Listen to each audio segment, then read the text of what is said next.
নবম pay scale 2026 পেনশনারদের প্রত্যাশা ও বাস্তবতা।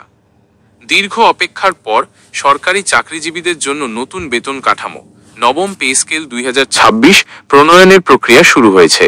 একটি অন্তর্বর্তীকালীন সরকার কর্তৃক পে কমিশন গঠন করা এই প্রক্রিয়ার একটি গুরুত্বপূর্ণ পদক্ষেপ।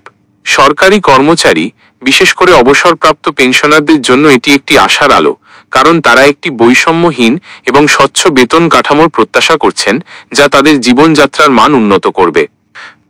পেনশনারদের বর্তমান পরিস্থিতি, সীমাবদ্ধতা ও চ্যালেঞ্জ। বাংলাদেশের প্রেক্ষাপটে একজন অবসরপ্রাপ্ত সরকারি কর্মচারীর জীবন খুব সহজ নয়। পেনশনের পরিমাণ সাধারণত কম হওয়ায় এবং জীবনযাত্রার ব্যয় ক্রমাগত বৃদ্ধি পাওয়ায় তাদের নানা ধরনের অর্থনৈতিক চ্যালেঞ্জের মুখোমুখি হতে হয়। বিশেষ করে যারা নিম্ন গ্রেডে চাকরি করে অবসর নিয়েছেন, তাদের জন্য এই চ্যালেঞ্জগুলো আরও তীব্র। পেনশনের অপ্রতুলতা। পেনশন গণনার বর্তমান পদ্ধতি অনুযায়ী একজন নিম্ন গ্রেডের কর্মচারীর মাসিক পেনশন খুবই সামান্য হতে পারে।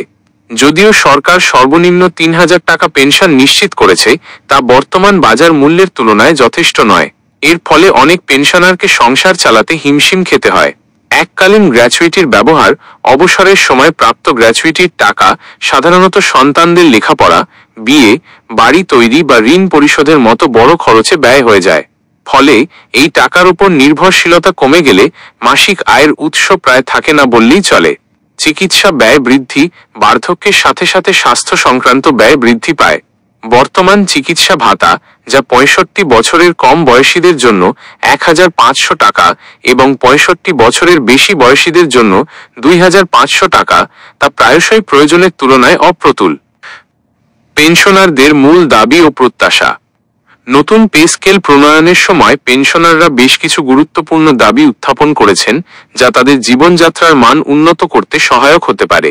এই দাবিগুলোর মধ্যে উল্লেখযোগ্য কয়েকটি নিচে তুলে ধরা হলো। অবসর ভাতার পুনর্বিবেচনা। অবসর ভাতা বর্তমানে দ্বিগুণ করা অথবা পিএলআর বা অবসর পূর্ব ছুটিতে যাওয়ার সময় সর্বশেষ মূল বেতনের সমপরিমাণ অর্থ অবসর ভাতা হিসেবে নির্ধারণের দাবি রয়েছে। চিকিৎসা ও বিনোদন ভাতা।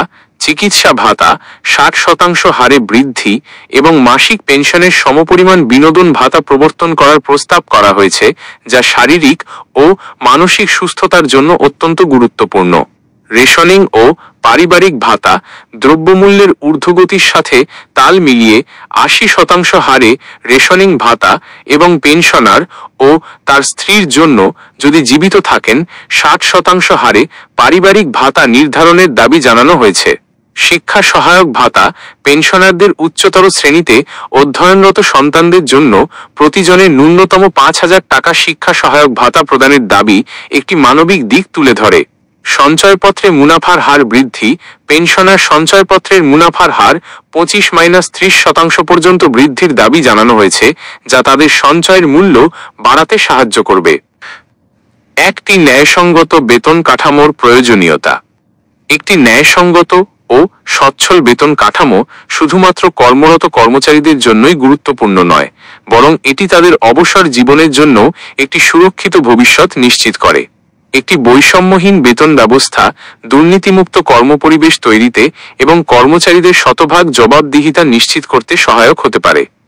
নতুন পে কমিশনের সামনে একটি বড় চ্যালেঞ্জ হল সব দিক বিবেচনা করে একটি ভারসাম্যপূর্ণ বেতন কাঠামো তৈরি করা। এই কাঠামোতে শুধুমাত্র কর্মরতদের চাহিদা নয়, বরং যারা দেশের জন্য তাদের জীবন উৎসর্গ করেছেন, সেই অবসরপ্রাপ্ত পেনশনারদের সম্মানজনক জীবনযাত্রার বিষয়টিও গুরুত্বের সাথে বিবেচনা করা উচিত। পেনশনারদের দাবিগুলো যদি যথাযথভাবে মূল্যায়ন করা হয়, তবে তা তাদের জীবনকে আরও স্বাচ্ছন্দ্যময় করে তুলবে এবং সমাজে তাদের অবদানকে সম্মান জানানো হবে।